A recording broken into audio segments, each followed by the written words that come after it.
Ndalim mëngjesisht me zhvillimet e ditës, një aksion masiv i policisë ka çuar në kapjen e një rrjeti të gjerë në Tiranë, që shfrytëzonte vajza nga Kolumbia si prostituta duke përdorur banesa me qira. Do shkojmë drejt për së drejti me Klejda Mukën, gazetaren tonë. Klejda, të përshëndes, si ka funksionuar rrjeti, sa shqiptar janë të përfshirë? Juli, të përshëndes, një rrjet i gjerë prostitucioni është goditur këtu në kryeqytet, ku janë lëshuar plot 11 masa sigurie. Nga këto masa, 8 prej tyre janë ekzekutuar, ndërkohë që po kërkohen ende 3 persona të tjerë të përfshirë në këtë aktivitet kriminal, pra si tutor.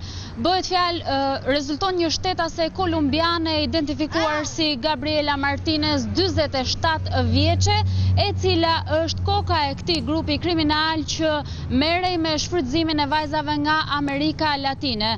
Në këtë aktivitet të palishëm rezultojnë 44 vajza, pra shtetase të huaja, të cilat shfrytëzoheshin nga kjo shtetase kolumbiane, e cila bashkëpunonte ngushtë me persona këtu në Shqipëri. Rrjeti funksiononte në mënyrë të tillë, pra ishte kjo 47 vjeçare, e cila i siguronte këto vajza, dhe më pas përmes lidhjeve të saj këtu i prisnin njerëz të tjerë në Tiranë dhe kujdeseshin për akomodimin e tyre, ku edhe do të kryenin këtë aktivitet kriminal.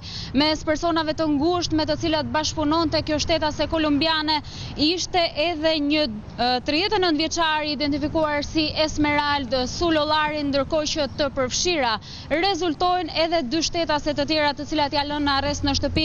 Bëhet fjalë edhe për një punonjëse policie të identifikuar si Anisa Brahaj, e cila po ashtu ishte përgjegjëse që të gjente vende të përshtatshme se ku këto shtetase të huaja do të kryenin këtë aktivitet të palishëm. Ndërkohë